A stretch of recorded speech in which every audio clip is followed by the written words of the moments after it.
It's Joe again. I just wanted to do one more video. I've been meaning to do this one for a while. It's going to be my ultimate Can-Am repair video. I had a Can-Am Commander, which I could have done tons of repair videos on. Kind of what started me doing this. I was fixing it all the time. Of course, I'd refer to YouTube and the internet, and there really weren't a lot of videos covering that Can-Am Commander 1000. I think it was 2016, and it was under warranty, and no point in taking it to the dealer. It would sit outside up there for 6 weeks at a time if I took it. I think I only took it up there once.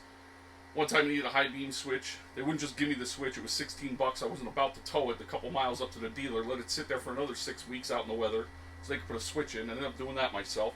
I put a belt on it every year I owned it, and I always used the Maverick belt, which was supposed to be better. Countless ball joints, countless tie rod ends, U-joints out the ass.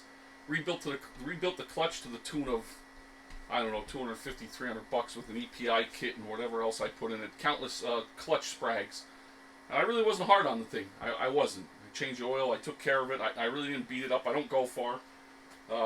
So I just got tired of working on it one day. Overheating. It reeked of antifreeze from the day I owned it. And I know a bunch of people with Can-Am Commanders, and they all do the same thing. All of them. I would never buy another one. Anyway, I figured I could do one big video of how you repair your Can-Am Commander.